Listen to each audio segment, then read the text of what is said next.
इस वक्त की बड़ी खबर जम्मू कश्मीर के बारामूला से आ रही है, जहां आतंकियों और सुरक्षा बलों के बीच मुठभेड़ इस वक्त चल रही है। इस मुठभेड़ में 2 आतंकी मारे गए हैं, एक आतंकी का शव भी बरामद हुआ है। आतंकियों के खिलाफ ऑपरेशन अभी भी चल रहा है। बारामूला के टप्पर इलाके में ये एनकाउंटर जारी है। रात करीब 12:30 बजे ये मुठभेड़ शुरू हुई थी।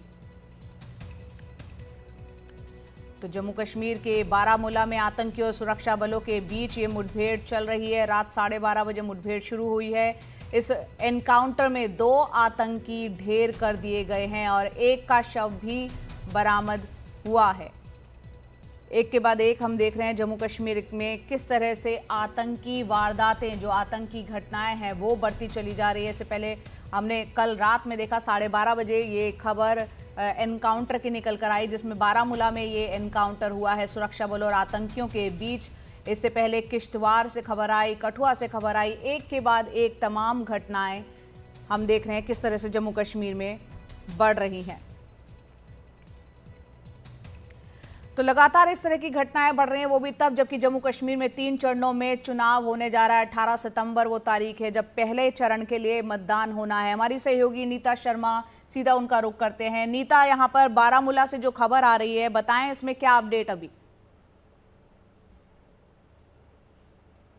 इसमें जो लेटेस्ट अपडेट है उसके मुताबिक 3 आतंकी जो हैं उन्हें सुरक्षा बलों ने मार गिराया है। 3 आतंकी ढेर हो चुके हैं। ऑपरेशन अभी भी चल रहा है। दरअसल इस तरह के ऑपरेशंस की तादाद अभी हाल फिलहाल के दिनों में इसलिए बढ़ रही है क्योंकि जो फौज की और सिक्योरिटी फोर्सेस की मौजूदगी थी वो पहले एक जगह जो थी वो बंधी हुई थी। अमरनाथ यात्रा को लेकर वो अपना काम कर रहे थे, लेकिन अब क्योंकि इलेक्शंस हैं तो डीप कॉम्बिंग एक्सरसाइजेज हैं वो चल रही हैं bye security forces, various security forces.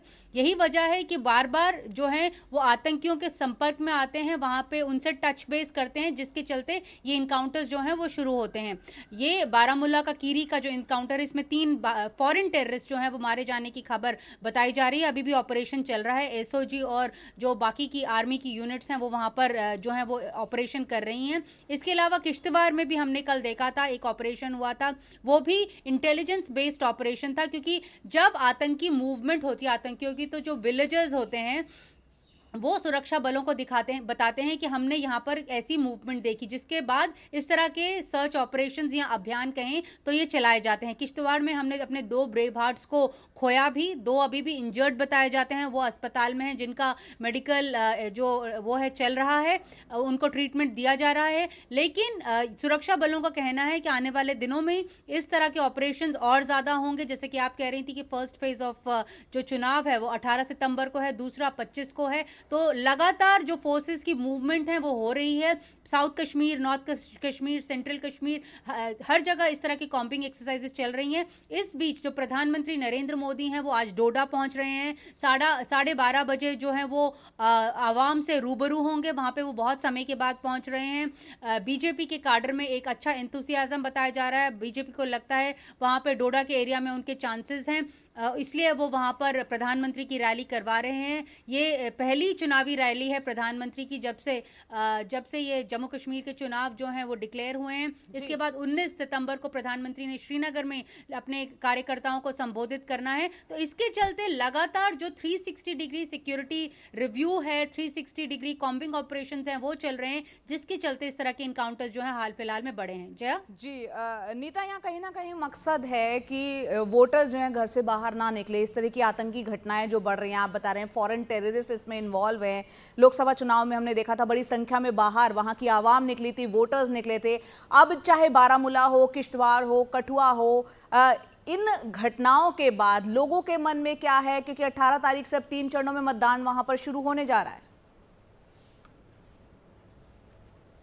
लोग बहुत एंथुसियास्टिक हैं। वहां पे चुनाव जो है वो 10 सालों बाद हो रहे हैं, लेकिन इन ऑपरेशंस में इसलिए थोड़ा सा डिफरेंस है जया। पहले जो थे आतंकी जो थे वो स्ट्राइक एट विल करते थे, लेकिन अब ये जो है कॉम्बिंग ऑपरेशंस के चलते हमारे इंटेलिजेंस बेस्ड ऑपरेशंस है, सिक्योरिटी फोर्सेस द्वारा निर्धारित ये ऑपरेशंस हैं। तो हम जो है इनिशिएट करते हैं फायरिंग, हम यानी सिक्योरिटी फोर्सेस जो है वो इनिशिएट करती हैं फायरिंग। तो अपनी तरफ से जो इनकाउंटर्स हैं अब सिक्योरिटी फोर्सेस द्वारा किए जा रहे हैं टू क्लीन द एरिया। जहां तक माहौल का सवाल माहौल है, सियासत वहां पर खूब हो रही है। कल हमने फारूक अब्दुल्ला साहब को शोपियां में सुना था कि किस तरह से उन्होंने आरएसएस और भारतीय जनता पार्टी को आड़े हाथों लिया था। यही नहीं, अमित शाह को भी उन्होंने आड़े हाथों लिया था और बोला था कि जब 1996 में गोलियां बारूद चल रहे थे, उनके घर में बम फट रहे थे, तो केंद्रीय गृह मंत्री कहां थे? वो अहमदाबाद में थे। क्योंकि ये बयान उन्होंने इसलिए दिया क्योंकि भारतीय जनता पार्टी से ये बार बार बयान दिए जाते हैं कि जब भी घाटी में हालात खराब होते हैं तो नेशनल कॉन्फ्रेंस के लीडर चाहे अब्दुल्ला जो हैं